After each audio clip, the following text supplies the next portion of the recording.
हमारे साथ अशोक है, अशोक बड़ाइक है, बीजेपी के नेता। बहुत स्वागत है अशोक आपका। स्वामी दिव्यज्ञान जी वरिष्ठ पत्रकार है, बहुत स्वागत है दिव्यज्ञान जी। और धर्मेंद्र तिवारी जी है, जेडीयू के नेता, बहुत स्वागत है आपका धर्मेंद्र जी। स्वामी जी से शुरुआत करते हैं। स्वामी जी, रांची में जो आकलन था, आपसे इससे पहले जो बातें हो रही थी उसमें 51-49 का रेशियो था, लेकिन शुरुआती दौर से बढ़त जो है वो बीजेपी समर्थित उम्मीदवार को नजर आ रहा है। तो यहाँ पर कुछ आकलन में लगता है कि चूक हो गई। नहीं, वो तो मैंने ओपिनियन पोल दिया था और अभी भी मेरा मानना है कि टक्कर बराबर का ही है। और जो जिस तरह से आप देखिएगा कि जो बूथ काउंटिंग होती है वो किस तरफ से बूथ काउंटिंग हो रही है, ये देखना होगा। और मुकाबला टक्कर का है और हमको नहीं लगता है कि 10,000 से अधिक मतों का अंतर होगा। 12,000 आखिरी मैंने देखा था, 12,000 मतों से आगे चल रही रोशनी कल को। हाँ। तो आपको लगता है कि आगे जिस तरह से रेस पकड़ेगी तो रमा खाल को टक्कर देती नजर आएगी, क्योंकि शुरुआती दौर से तो पिछड़ती ही नजर आई है। हाँ, वो तो आप मान के चलिए कि मुकाबला टक्कर का है। जो मैंने पूरे प्रत्येक क्षेत्र का एनालिसिस किया है और वार्ड वाइज एनालिसिस किया है, करीब करीब 52-53 जगहों का एनालिसिस जो मेरे पास है, उसमें मुकाबला टक्कर का है। और उसमें देखिएगा 1 नंबर वार्ड से 9 नंबर वार्ड तक रमा खालको का ग्राफ नीचे जाएगा। ठीक है। और उधर जैसे डिबडी क्षेत्र और धुरवा क्षेत्र में उनका वोट प्रतिशत बढ़ेगा। और जो बीच के फैक्टर होंगे, जैसे हिंद पीढ़ी में अगर वोटिंग, जैसे वोट वाले दिन जो झगड़ा हुआ था, अगर वो झगड़ा जो मुस्लिम वोट्स को काटेगा, विजय कुजूर जो खड़े हैं, विजय आनंद कुजूर, वो अगर झारखंड मुक्ति मोर्चा उसके वोट को काट ले जाते हैं उस क्षेत्र से, तब रमा खालको क्या हार की संभावना बनती है।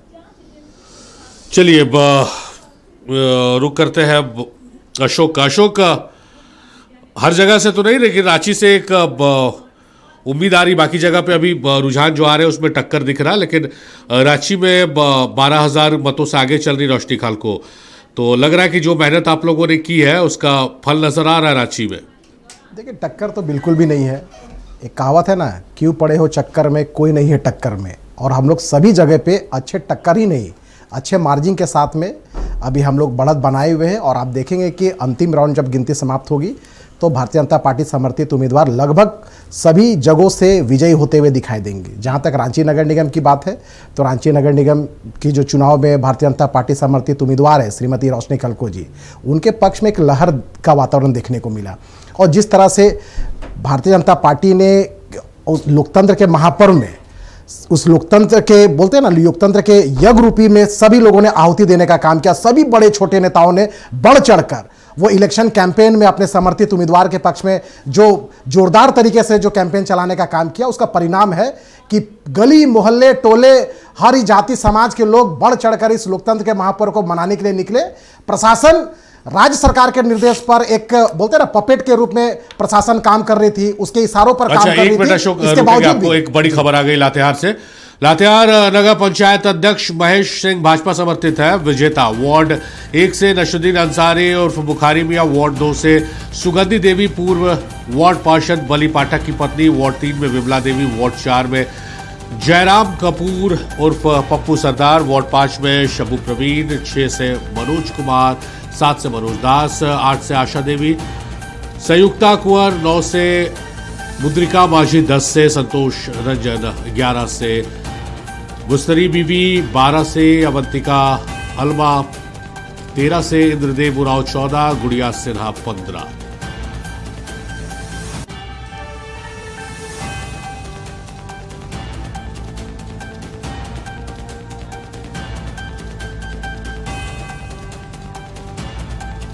लातेहार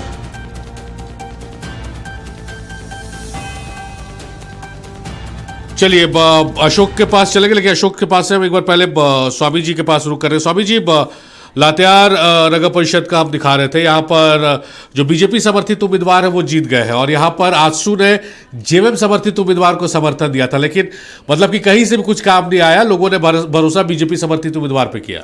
देखिए, यही एक फैक्टर है हाँ। जो कि लातेहार को आपको समझना होगा जी जी। कि लातेहार में क्यों जीत हुई। हाँ। मैं लातेहार में था भी हाँ। और जो स्थिति हमने देखी कि वहाँ पहली बार मेरे को झारखंड के संगठन मंत्री का प्लान काम करता हुआ दिखा। हाँ। और मैं एक चीज़ और बता दूं कि वहाँ पे जो अंतिम दिन सांसद का, हाँ। वहाँ के सांसद थे कालीचरण सिंह का जो रोड शो था वो बड़ा ज़बरदस्त फायदेमंद था। और रांची के बारे में जो आप बोल रहे हैं उसमें सबसे बड़ा त्याग अगर किसी का है तो वो अशोक बड़ाई जी का है। हाँ। इंटरनली देखा जाए तो जो मेरे पास सूत्र बता रहे हैं, अशोक जी से तो मेरी बात नहीं होती है, लेकिन जो सूत्र बता रहे हैं अशोक जी के, हाँ। तो कि अशोक जी नंबर 1 पर थे।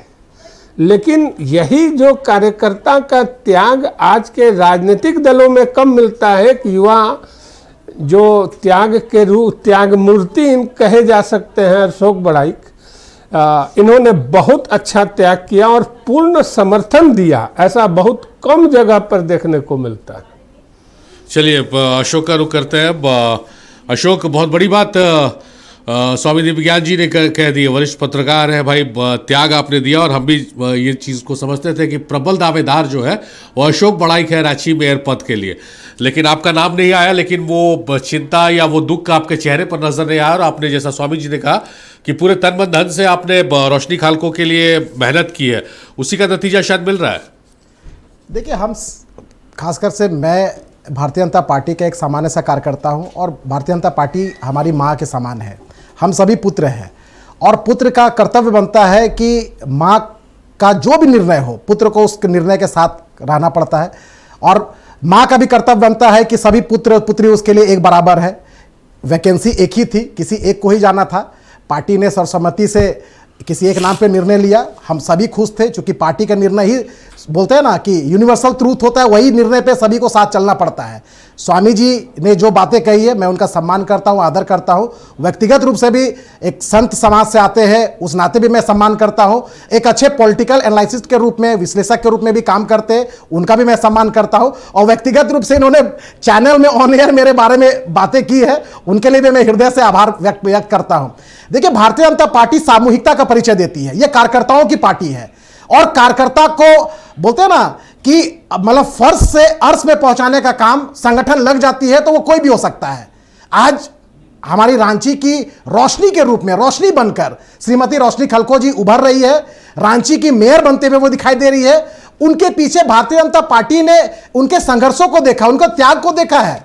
उन्होंने कई संघर्ष किया, कई जन मुद्दों को लेकर संघर्ष करते रही है। आज ये 7-7.5 सालों के बाद चुनाव हो रहा है, उसके पीछे श्रीमती रोशनी खलको जी का भी योगदान है। वो लीगल रूप से लड़ाई की, भारतीय जनता पार्टी सड़क पर लड़ाई की, तो कहीं ना कहीं श्रीमती रोशनी खलको जी रांची के 9.5 लाख 10 लाख मतदाताओं के बीच में, रांची नगर निगम के लिए ही नहीं, पूरे 48 नगर निकाय क्षेत्र के मतदाताओं के लिए, वहां के नागरिकों के लिए एक मिसाल है, क्योंकि उनके प्रयास से ही यह नगर निगम चुनाव संभव हो पाया है। नहीं तो ये सरकार में बैठे लोग ये लोग तो चाहते थे कि हम कांके रोड से ही पूरे हर नगर निकाय, नगर परिषद, नगर पंचायत को चलाए। ये कभी नहीं चाहते थे ये त्रिस्तरीय चुनाव हो, पावर का सेंट्रलाइज हो, ये कभी नहीं चाहते थे। ये पावर को हमेशा अपने पक्ष रखना चाहते थे, पावर को विकेंद्रीकरण करना नहीं चाहते थे। ये रोशनी खलको जी का देन है कि माननीय हाईकोर्ट ने, ऑनरेबल हाईकोर्ट ने चुनाव कराने को लेकर राज्य सरकार को कड़ी फटकार लगाई। आज ये चुनाव हो पा रहा है और आज हम लोग मतगणना के दिन हम लोग बैठकर डिबेट कर रहे हैं, और इसी का नतीजा है कि भारतीय जनता पार्टी और रांची नगर निगम में खास करके श्रीमती रोशनी खलको जी के पक्ष में रांची के मतदाताओं ने, सभी जाति धर्म संप्रदाय, हर वार्ड से उनके पक्ष में जोरदार मतदान हुई है। और आप देखेंगे जिस तरह से बढ़त बनाई हुई है, शायद मुझे लगता है कि 13-14 हजार से भी बढ़त बनाई हुई है। अभी प्रथम चरण राउंड की गिनती हुई है। आप देखेंगे जैसे राउंड की गिनती खत्म होगी, ये रेशियो डबल ट्रिपल होते जाएगा। तो मुझे लगता है कि 50,000 से अधिक वोट से श्रीमती रोशनी खलखोजी चुनाव जीतेगी और रांची की नई रोशनी, नई उम्मीद के रूप में रोशनी खलखोजी रांची की मेयर बनती हुई दिखाई देगी। चलिए, बुड्डू नगर पंचायत के अध्यक्ष पद के लिए नतीजे आ गए हैं और वो हम अपने दर्शकों को बता दें कि वहां पर जीत किसकी हुई है। तो बुड्डू नगर पंचायत अध्यक्ष पद के नतीजे आ चुके हैं। जितेंद्र उरांव विजय घोषित किए गए हैं। जितेंद्र उरांव विजय हुए हैं। बुड्डू नगर पंचायत अध्यक्ष पद के नतीजे सामने आ गए हैं और जितेंद्र उरांव इसमें विजयी हुए हैं।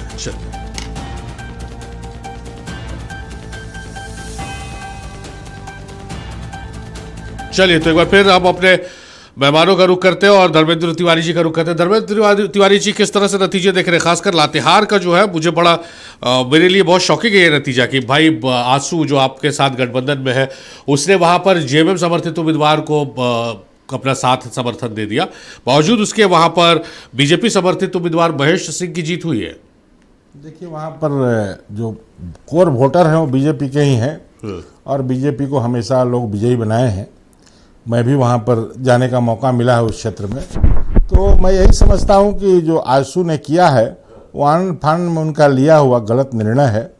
जो उन्होंने लिया ये निर्णय बहुत दुर्भाग्यपूर्ण है और चूँकि ये दलगत चुनाव नहीं था, कोई ना कोई प्रत्याशी को लोग सपोर्ट कर रहे थे, तो उन्हें भी ऐसा लगा कि वो प्रत्याशी जीत जाएंगे। आज जो स्थिति है रांची की, आज बीजेपी ने पूरे ज़ोर शोर से अपने प्रत्याशी के लिए हम लोगों ने भी सपोर्ट किया और वो आगे बढ़ी हैं, जीत की ओर अग्रसर हैं। तो जो व्यवस्थाएं हैं यहाँ, दोनों पार्टियां अलग अलग, महागठबंधन जो था, दोनों अलग अलग प्रत्याशी अपने अपने विचारों को लेकर के आए, इस कारण नहीं तो वो भी टक्कर देती। और अच्छा है जो हो रहा है, कम से कम 7.5 वर्षों के बाद चुनाव जनता की बातों को सरकार तक पहुंचाएगी और व्यवस्था सुदृढ़ होगा। उसके लिए ये जो चुनाव हुए हैं ये काफ़ी सराहनीय है और सरकार ने भी अच्छे तरीके से चुनाव को कराया है, चाहे प्रशासन हो या राज्य निर्वाचन आयोग हो। इन्होंने सही तरीके से पुरानी पद्धति से चुनाव कराया। लोगों को भ्रम था कि बहुत गड़बड़ियाँ होंगी, बूथ लूटे जाएंगे, ऐसी सूचनाएं आई थी। कुछ 10-15% ऐसा हुआ होगा, लेकिन फिर भी जो अच्छे लोग का चुन करके आना, पढ़े लिखे लोगों को चुन करके आना और जो कुछ कार्य कर पाए समाज के लिए, तो ये बहुत ही अच्छी बात है।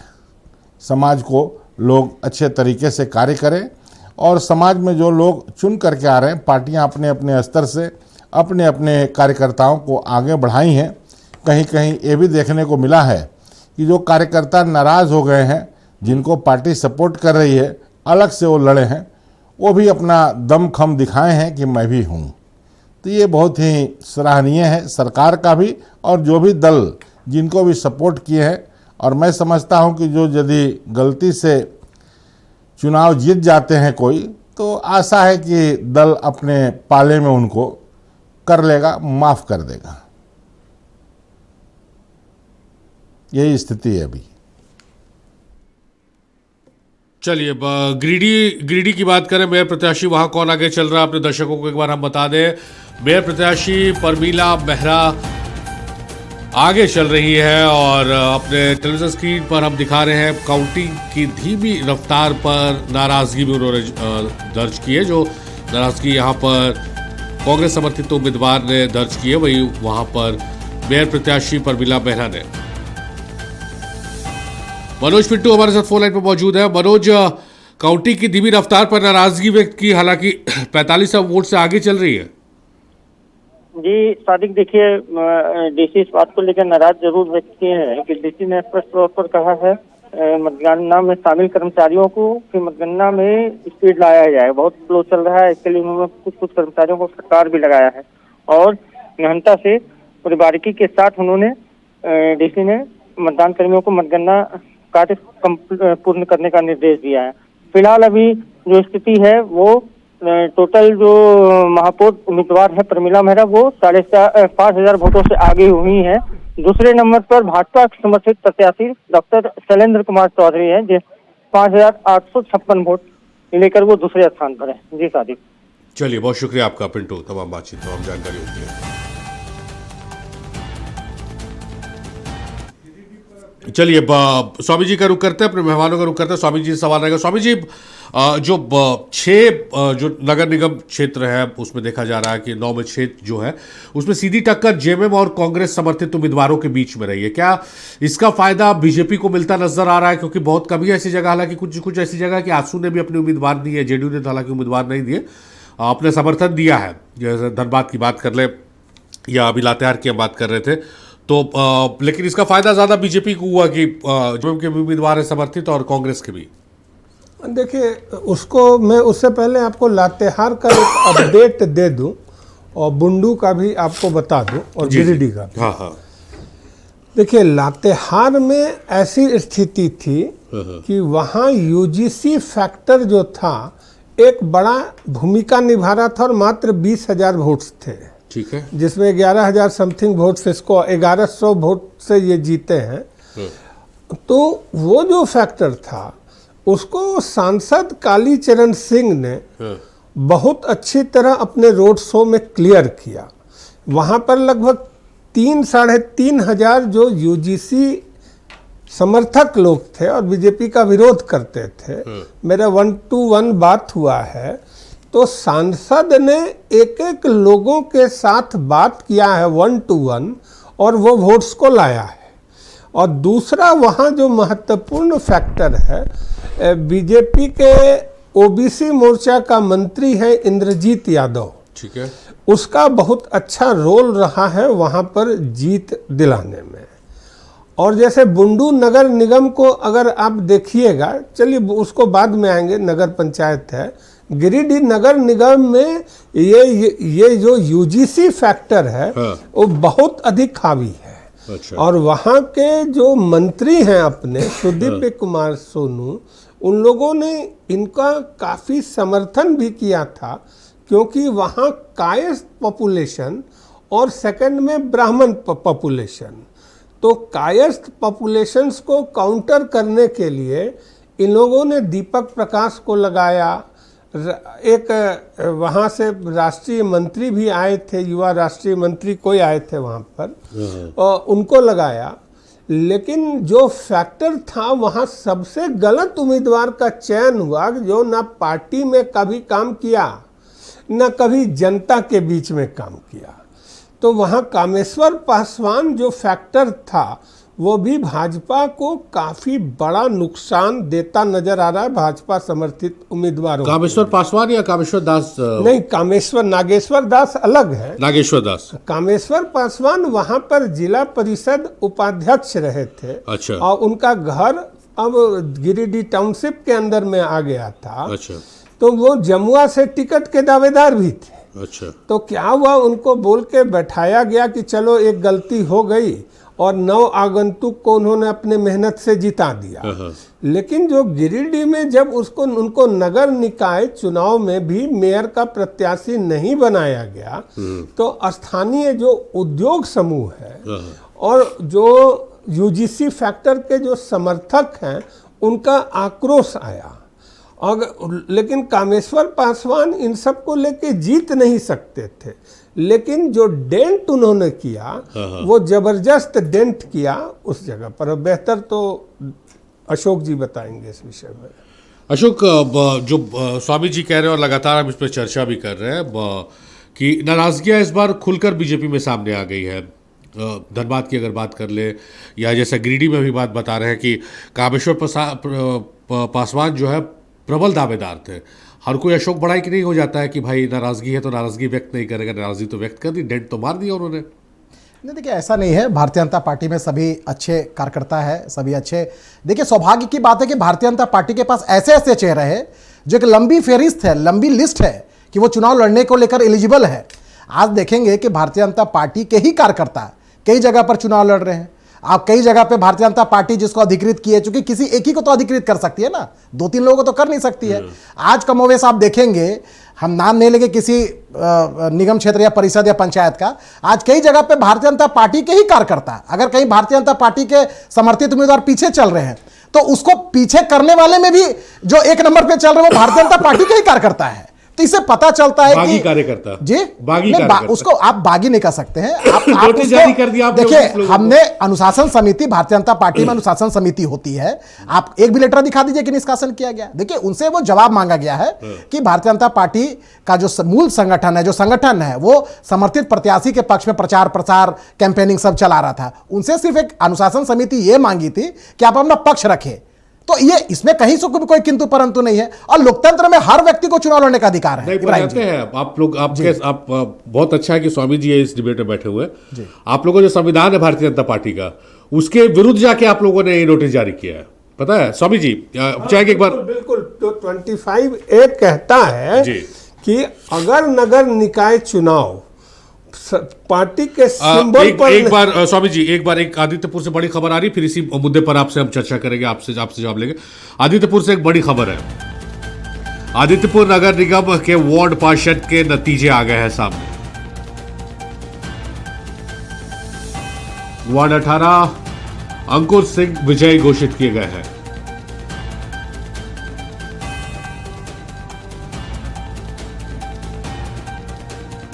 रंजन सिंह को पटकनी दी है और अंकुर सिंह से बात की हमारे सहयोगी ने, वो भी आपको हम सुनाते हैं।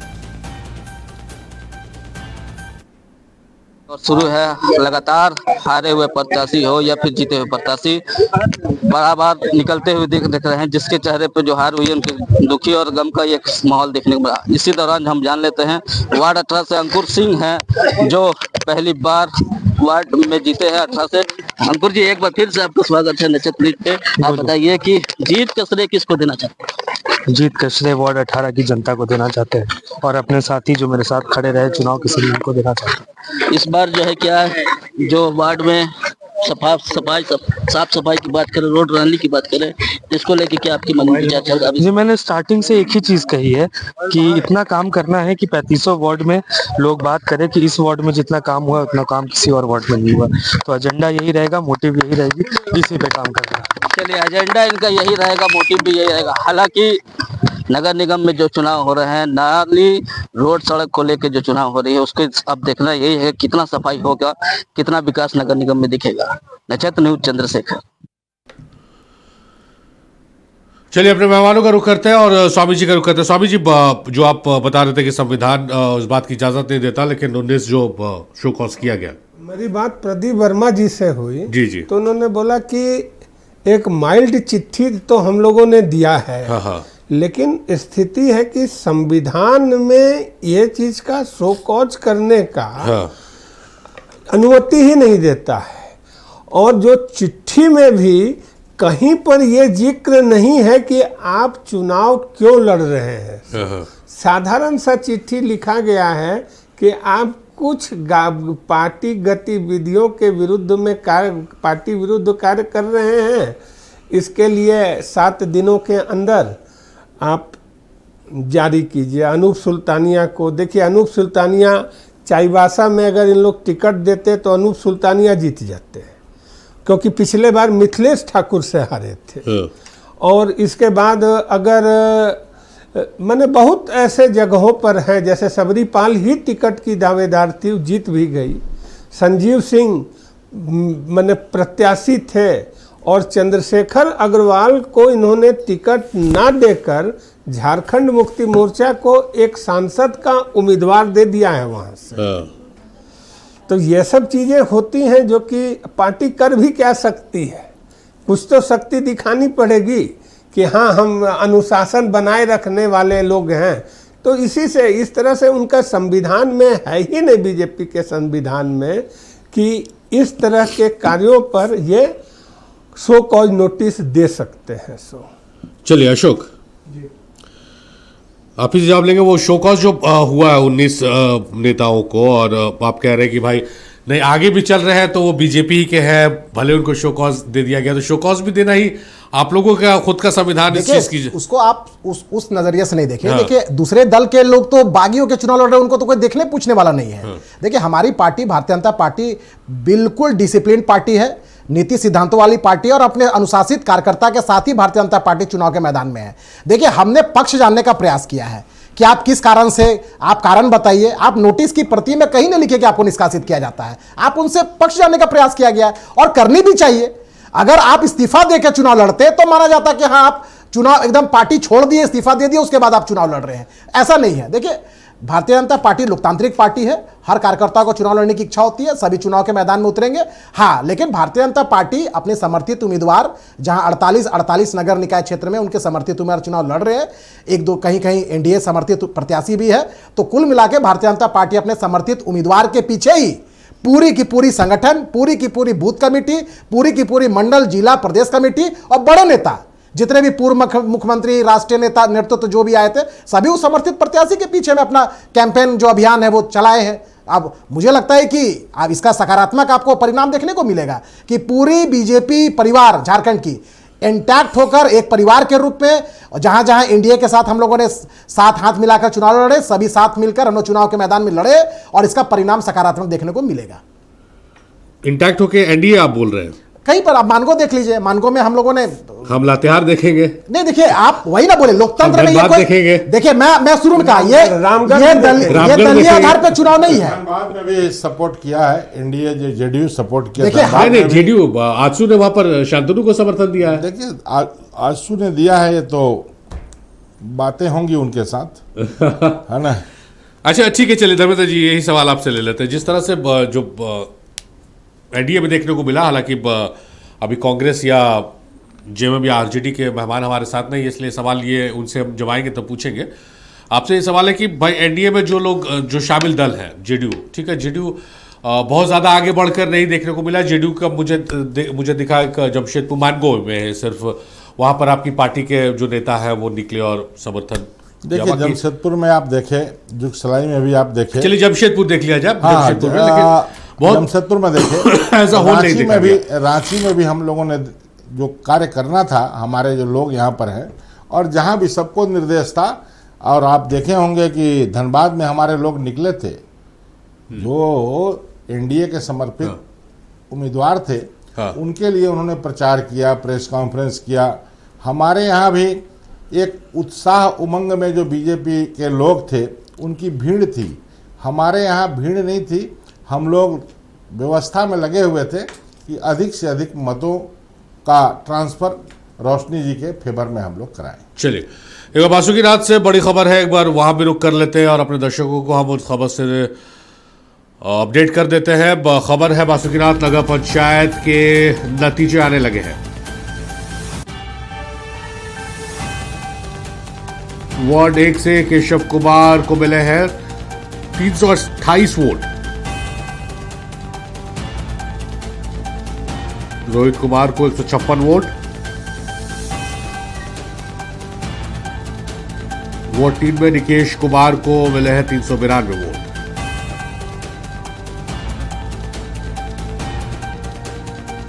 मनोज कुमार राव को मिले हैं 270 वोट। वार्ड 4 से मनोज ने चुनावी मैदान में अपनी किस्मत आजमाई थी। वार्ड 5 से बेबी देवी को मिले हैं 340 वोट, पांचू दास को मिले हैं 429 vote. Ward 6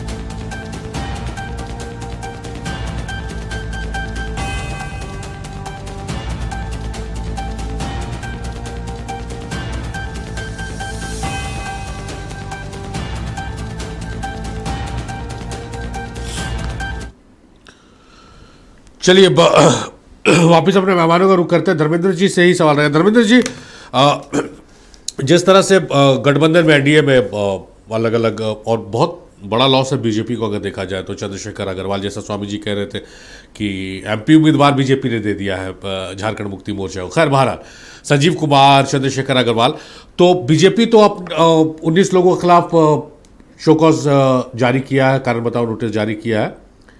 as a whole NDA में शामिल जो दल है क्या वो भी समीक्षा करेंगे, कहाँ चूक रह गई, क्यों वहां पर समर्थन दे दिया, क्यों यहाँ पर एक्टिव नहीं रही आजसू, क्यों जेडीयू का साथ नहीं मिला, ये भी होगा? नहीं, जेडीयू ने साथ दिया है। जो जेडीयू ने झारखंड में जो हमारी कैपेसिटी है, जो हमारे नेटवर्क है, उसके अनुसार हमने 100% दिया है। और ये हमारा ऑर्डर था, हमारे यहाँ जो माननीय विधायक सरजू राय जी हैं जी और हमारे खीरू महतो जी जो अध्यक्ष हैं झारखंड के, उनका स्टार्टिंग से निर्देश था कि आप प्रेस कॉन्फ्रेंस कीजिए, लोगों को ले करके जाइए और जो भी एनडीए के फोल्डर से जिनको सपोर्ट किया जा रहा है, चाहे वो जिस क्षेत्र के हों, जिस जिले में हों, उनको आप सपोर्ट कीजिए। चलिए स्वामी जी का रुख करते हैं। स्वामी जी, ज्यादा छेद कौन से गठबंधन में आप पा रहे हैं इस चुनाव में, एनडीए फोल्डर में या इंडिया गठबंधन में? इंडिया गठबंधन में क्योंकि कांग्रेस और मैं इसका देख रहा था जेएमका की 6 नगर निगम में आमने सामने कांग्रेस और जेएम समर्थित उम्मीदवार है। देखिए अभी जैसे पलामू में देखिएगा, ठीक है, यहाँ जेएमएम और कांग्रेस अलग अलग लड़ रही है। हाँ, लेकिन कांग्रेस आगे है, नम्रता त्रिपाठी आगे है जी, और पूनम सिंह हैं हाँ, दूसरे स्थान पर है, और तीसरे स्थान पर अरुणा शंकर जा रही हैं। हालांकि बाजार का बूथ अभी खुला नहीं है, हाँ, उसका रिजल्ट जैसे आएगा तो फाइनल डिसीजन होगा।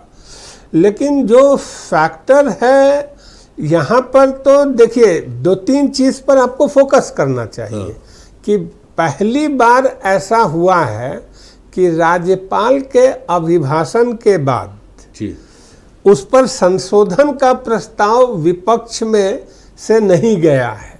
ये पूरे झारखंड के इतिहास में पहली बार हुआ है। तो ये कुछ और इंडिकेशंस कर रहा हो सकता है जो कृष्णानंद त्रिपाठी जी ने बयान दिया था, उस और भी एक लक्षण है। तो ये एक फैक्टर है। दूसरा है कि जोर आजमाइश है कि कौन कितना प्रभावशाली है। अगर आप चुनाव प्रचार के मामले में देखिएगा तो कांग्रेस और जेएमएम मुख्यमंत्री शायद ही किसी सभा में गए हैं अपने प्रत्याशी के समर्थन के लिए। कांग्रेस के केशव महतो कमलेश एक आध 2 जगह पर दिखे हैं, लेकिन जो मेन जगह है हजारीबाग, ये धनबाद, जमशेदपुर, इन सब इलाकों में नहीं के बराबर दिखे हैं।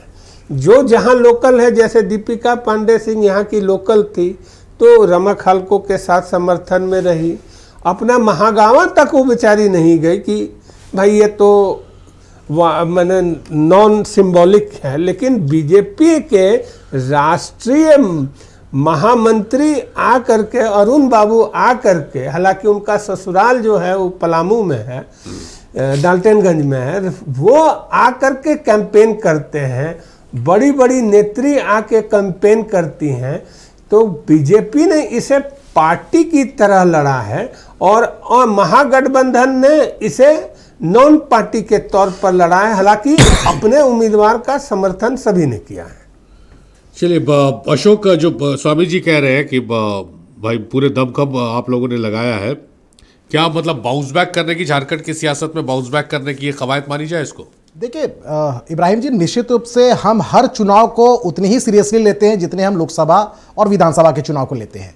देखिए कार्यकर्ता चाहे लोकसभा के चुनाव में हो, चाहे विधानसभा के चुनाव में हो, चाहे पंचायत के चुनाव में, चाहे नगर निकाय के चुनाव में हो, कार्यकर्ता ही लड़ती है, कार्यकर्ता ही चुनाव लड़ती है, जीतती है, जिताती है।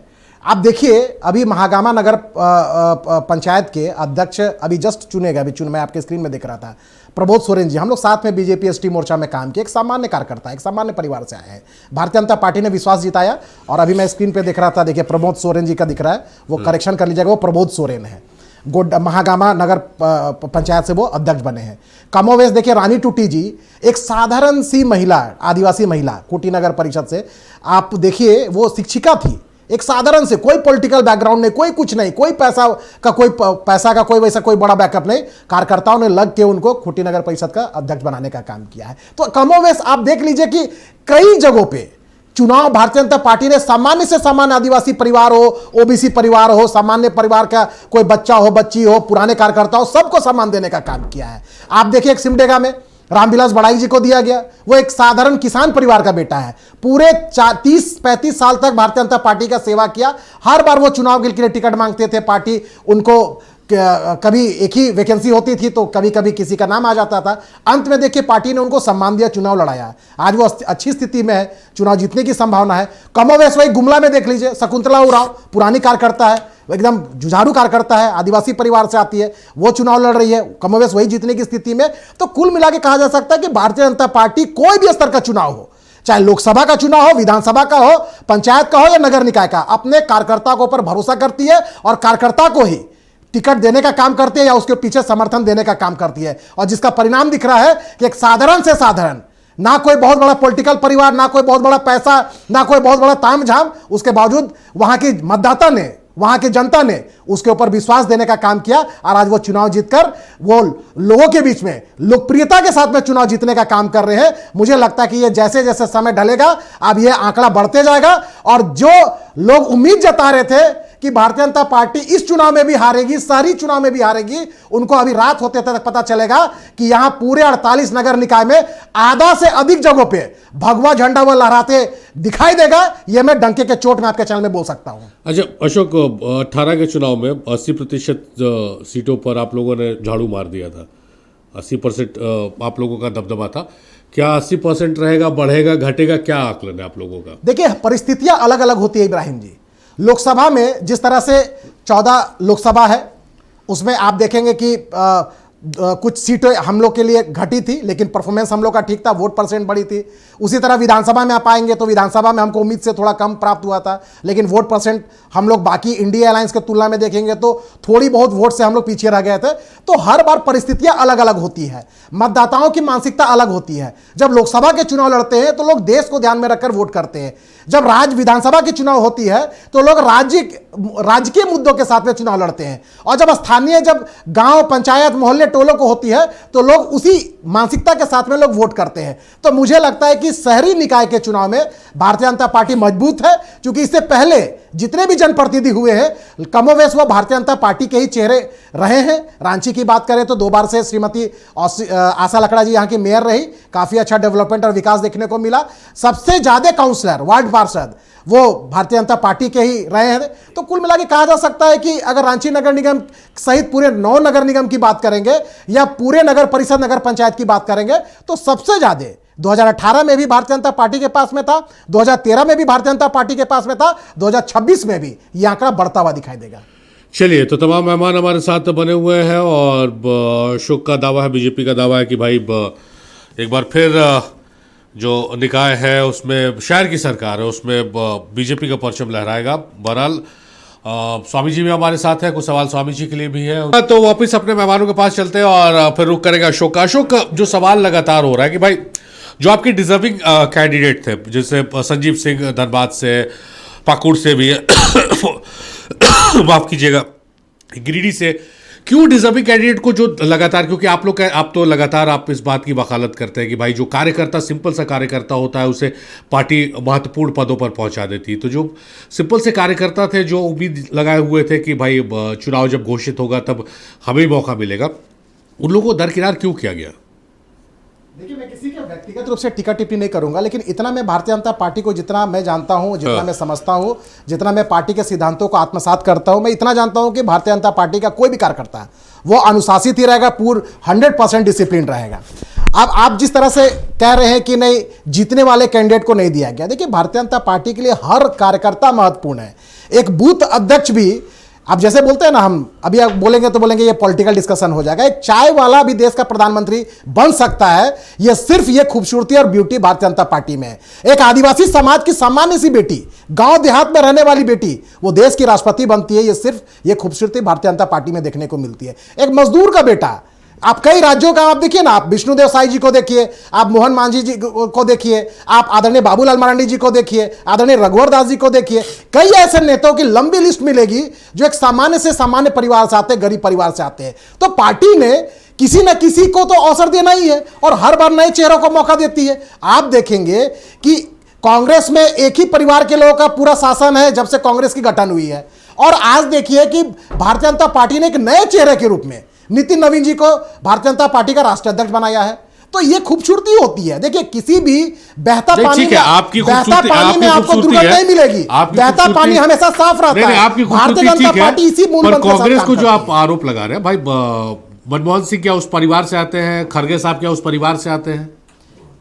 शासन किनकी है, शासन किनकी है? आप मंच में कुर्सी किनका लगता है? मंच में कोई भी अध्यक्ष रहेगा, बगल में एक कॉमन चेयर लगता है आदरणीय सोनिया गांधी जी के लिए। सोनिया गांधी जी क्या है कांग्रेस में? राष्ट्रीय अध्यक्ष तो नहीं है।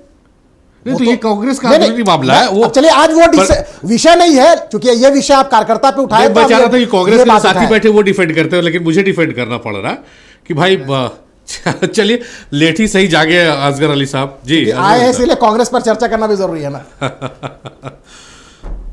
असगर अली साहब थोड़ा रोजा के प्रभाव में ज्यादा है कल से कम बोल रहे हैं जी। असगर अली साहब स्वागत है आपका नक्षत्र न्यूज में। अख्तर अली, हाँ सॉरी माफ कीजिए, अख्तर अली साहब, थोड़ा रोजा का प्रभाव मुझे भी आ रहा लगता है। अख्तर साहब देखिए सारिक जी, जितना दूर आप लोगों का यहाँ पर बहस चल रहा था, मैं बाहर में स्टूडियो में बैठ करके अपडेट ले रहा था झारखंड का। जी जी। और स्थिति अच्छी है रांची में, जिन जगहों का बैलेट पेपर खुला है। हाँ। उम्मीद था हम लोगों को कि यहाँ पर बीजेपी कम से कम 30 से 35 हज़ार का लीड लेके जाएगी, लेकिन ऐसा नहीं है। 12 हज़ार का ही लगभग लीड है। और अभी तो उन जगहों का खुलना है जहाँ पर वोटों का अपना सबका समीकरण होता है, जोड़ घटाव होता है कि हम किस तरफ में मजबूत स्थिति में हैं। अब रही बात, बीजेपी प्रवक्ता हमारे भाई बोल रहे थे कि एक आम आदमी को, एक चाय वाला को भी प्रधानमंत्री बना देता है, किसी को भी। तो ये खुश होना चाहिए कि यही कांग्रेस पार्टी है जिसने देश की बागडोर संभाली, तो इतना खूबसूरत संविधान दिया, उस संविधान ने वो शक्ति दिया कि एक चाय वाला भी प्रधानमंत्री है। और इन्होंने जैसे बात किया कि मंच जो सस्ती है कि इनके लिए, जो वहाँ पर देखिए इनका जो चुनाव हुआ, किस तरह से चुनाव अंदर खाने में रूम में बैठ के बस ये अध्यक्ष हो गए। लेकिन आपने हमारा चुनाव प्रक्रिया को देखा होगा, जो हमारा अधिवेशन होता है उसमें कई एक राष्ट्रों का राष्ट्रीय अध्यक्ष शामिल होते हैं उसमें, और कई एक देशों का राष्ट्रीय अध्यक्ष। अगर मैं भी उसमें गया हूँ सम्मेलन में, क्या कहते हैं, प्रदेश डेलीगेट होने के नाते में, और सीखने के लिए आते हैं कांग्रेस पार्टी का अधिवेशन में कि किस तरह से इतनी बड़ी लोकतांत्रिक देश में इतना बड़ा लोकतांत्रिक पार्टी संगठन को किस तरह से चलाती है और किस तरह से होता है पार्टी का जो तरीका अपने यहाँ लोग ले करके जाते हैं, कांग्रेस से सीख करके जाते हैं। ऐसा कुछ देखने के लिए बीजेपी में नहीं मिला होगा। ये 2080 से हैं और परिवारवाद की बात कर रहे हैं, उसके बाद में जितना देखेंगे परिवार तो अभी हो रहा है। एक तो का परिवार ही नहीं है तो परिवारवाद कहाँ से होगा, लेकिन बाकी का जितना का देखिए परिवारवादों का लिस्ट लगेगा। अभी तो शुरू हुआ है, उनके बाद जो नंबर या राजनाथ सिंह हो या वगैरह बहुत सारे ऐसे लोग आपको मिलेंगे जो उनका वंशी अभी आ रहे हैं। रघुवर दास की बहू है वहाँ पर चुनाव लड़ी। दूसरी बात, एक बात नहीं, इन्होंने कहा कि सोनिया गांधी क्या है, किस हैसियत से लगता है, तो उनको पता होना चाहिए कि हमारी पार्लियामेंट बोर्ड की वो चेयरपर्सन है, उस हैसियत से लगता है, पूर्व अध्यक्ष है और हमारी सम्मानित नेता है। राहुल गांधी की लगती है तो एलओपी है वो, चलिए उस हैसियत से लगता है। चलिए अख्तर तो साहब, समझ होनी चाहिए। माफ कीजिएगा, समय की कमी है, आपको बोलने का मौका मिलेगा। अख्तर साहब, तमाम हमारे मेहमान हमारे साथ बने रहेंगे। मेरे